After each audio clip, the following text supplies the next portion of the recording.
It was well past midnight. The clock had pushed past 12, and somewhere in the distance, dogs were howling into the dark. Cutting through that silence, an old freight train came rattling into the platform of Hollow Creek Station and groaned to a stop.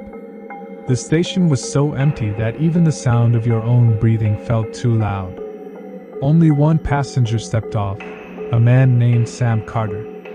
His hands were empty, and he looked exhausted and on edge. "Ugh, my back is killing me," Sam muttered to himself, rubbing his spine. "If this train had been on time, I'd have gotten here way earlier.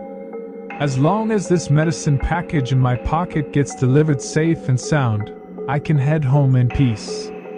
Please, God, just let me get through tonight. This place doesn't feel right at all." Sam looked around. The station master's booth was dark, swallowed by shadows. Only a single yellow light flickered overhead, threatening to go out at any moment. Sam climbed down from the platform and started walking toward the exit. "My boss really knows how to pick the worst places to send people," he grumbled. "He told me there'd be a line of cabs waiting outside the station. There's not a single soul out here. How am I supposed to get to Pine Hollow now?" He stepped out of the station and onto a dirt road. The fog was so thick he could barely see where he was going. After a few minutes, he spotted a faint red glow up ahead. As he got closer, he realized it was an old roadside diner, just a shack, really, with a single bench out front where a man was sitting. Sam approached but stopped a few feet away. "Hey, excuse me, could you help me out?" The man behind the counter, an old-timer named Earl, looked up and stared at Sam with an odd, wary expression. "What's going on, son? Awfully late to be out here lost. What do you need?" "I'm not from around here, sir. I don't really know my way around. I need to get to Pine Hollow." "Pine Hollow? That's a long way from here, son.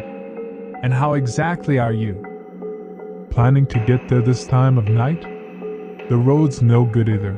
It cuts straight through the woods. Look, sir, I've got a box in my pocket. Important medicine. Company order. Has to be delivered tonight, or I lose my job. Job. That's always the trouble, ain't it?" Earl sighed. "Listen here, son. Just one thing I'll say. Stay here tonight. Sleep on that bench if you have to. Going down that road right now, that ain't safe. These days you don't see people like you used to. What looks like a man ain't always a man. Don't try to scare me, sir. I really have to go. Maybe a car will come by." "A car? Out here? Good luck with that." Earl shook his head. "All right then. If you're set on going, just be careful. That stretch of road through the woods is bad news at night. If you see anything, hear anything, don't stop. And whatever you do, don't look back. Okay, sir? Wish me luck." Hearing Earl's warning only made Sam more nervous, but he had no choice. He pressed on into the fog. The only sound was his own footsteps echoing in the silence. Then, behind him, came a strange noise, like an old machine struggling to breathe. A car! Maybe his luck was turning. Out of the darkness rolled an old, beat-up taxi, its windows tinted pitch black. It pulled up right beside Sam and stopped. "Hey there, buddy, where you headed? We'll get you there. Hop in the back." "Oh, thank God, you're a lifesaver, mister. I need to get to Pine Hollow." "Pine Hollow, huh? Sure thing.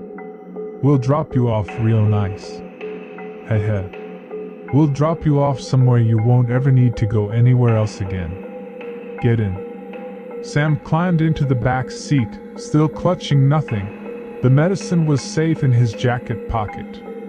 The cab picked up speed. The night air turned cold. Sam noticed the driver kept glancing in the rearview mirror, not at Sam's face, but at his jacket pocket. Something about this guy felt wrong. And this road, it was heading straight into the woods. About 20 minutes later, deep in the heart of the forest, the cab suddenly swerved and screeched to a halt. All around them was nothing but brush and dead silence. Hey, what's going on? Something wrong with the car? Nothing's wrong, pal. Just sit tight. Engine's running hot. Let it cool down a minute. Then Sam saw it. Under a tree at the edge of the road, a tall, broad-shouldered man was already standing there in the dark, waiting. The driver didn't get out. He just waved the man over through the window. The man walked slowly toward the cab. Who's this? What's he doing out here? You brought another one? I told you not to. Relax, the catch came to us this time. Didn't even have to look. Shut your mouth. Hey kid, don't get out. Run. Get out of here. This isn't a good place. We'll call the police. Get going. Now. The driver suddenly slammed the cab into gear, cursing under his breath. Crazy old fool messing with my head. Sir, you can get out here. Road's bad up ahead. Cab can't go any further. What? In the middle of the woods? Yeah. See that old house up there? Go ask them for directions. Before Sam could argue, the driver practically shoved him out of the cab and sped off into the dark. Now Sam was completely alone in the forest. He had no choice. Up ahead stood an old, broken-down house. The wooden door looked ancient. Sam didn't even touch it, and it swung open on its own. Hello? Sorry to bother you. I think I'm lost. Inside, dim light filled the room. A man sat in a chair. But he wasn't moving at all. You're here. We've been waiting for you. How did you know I was coming? Because the people who come here don't come by their own choice. They come by ours. Sam screamed. The front door slammed shut behind him with a deafening crash, and a voice called from outside. Open up! The catch is gonna get away. Let us in. It's been a long time since we had a feast like this. That's the cab driver and that other guy. How are they? The door never opened. Instead, the two men, the cab driver and the man from the woods, simply passed through it, like it wasn't even there. Their feet didn't touch the floor. And the man who had been sitting in the chair was gone. Do you recognize us, son? It's us, the cab driver. You're not human. We were human 10 years ago. Now we're just hunger. Right before Sam's eyes, the two figures began to change. Their faces melted and warped. Their eyes turned a burning, hellish red. One of them, the cab driver, raised his hand, and without ever touching Sam, lifted him straight into the air with some kind of dark force. Help! Put me down! This body's strong. It'll feed us for years. But first, we're gonna make him suffer. Just like that cop made us suffer. We're gonna take our time with this one. Sam's body was wrenched and pulled in the air. He felt like his bones were about to snap. He squeezed his eyes shut and thought of his family. God, please, someone help me. Just as death seemed certain, a blue light flashed through the dark room. A deep, booming voice shook the entire house. Let him go. Let him go. The voice was so powerful the walls trembled. The two creatures recoiled in terror. Sam dropped to the floor in a heap. A figure emerged from within the light. He wore an old sheriff's uniform, and on his chest, a name badge gleamed, Sheriff Cole. He held no weapon, but raw energy crackled from his palms. Cole, you again. As long as I'm here, you don't lay a hand on the innocent. This ends now. Both of you. No. This is our territory. Get him. Both spirits lunged at the sheriff. Cole simply raised his hand. A wave of pure force exploded outward. Back. Off. The two creatures caught fire midair, screaming as they were hurled straight through the wall and vanished. The room fell silent. The sheriff turned towards Sam. His face was blurred, indistinct, but his eyes held something calm and steady. "Don't be afraid, son. You're safe now. Sleep. Just sleep." Darkness swallowed Sam's vision, and he passed out. Hey, buddy, wake up." Someone was shaking him. Sam's eyes opened. It was morning.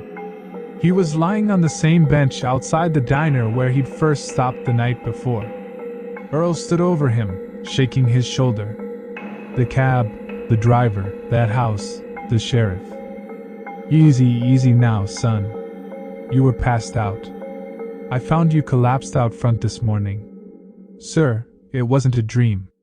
Those things, they were going to kill me. But a police officer saved me. His name was Cole. Sheriff Cole." "Cole, huh?" Earl's face went pale. "So he saved you. You know him?" 10 years back, son, there were two men around here, Wayne and Kurt. Killers. They'd snatched travelers off this road and killed them. Sheriff Cole tried to bring them in, but those two cornered him in that old house out there and burned it down with him still inside. My God. But before he died, Cole swore those two would never get away with it. A few days later, both Wayne and Kurt died in that same house, burned up in some fire nobody could explain. Folks around here say Sheriff Cole's spirit still patrols those woods. Anyone in real trouble out there, that lawman in the old uniform shows up and pulls them out. Sam reached into his jacket pocket and gripped the medicine package tight, never letting it out of his hand again. He could still feel the bruises on his arms. He'd survived. "I should get going, sir." "Thank you. And I swear, I'm never taking a shortcut like that again as long as I live." Sam took off running toward the station. Far off at the edge of the forest, half hidden in the morning mist, stood a faint, shadowy figure. Slowly, it raised its hand in a salute toward Sam, and then faded away into the air. The train whistle blew, and Sam's life rolled back onto its tracks. The end goes.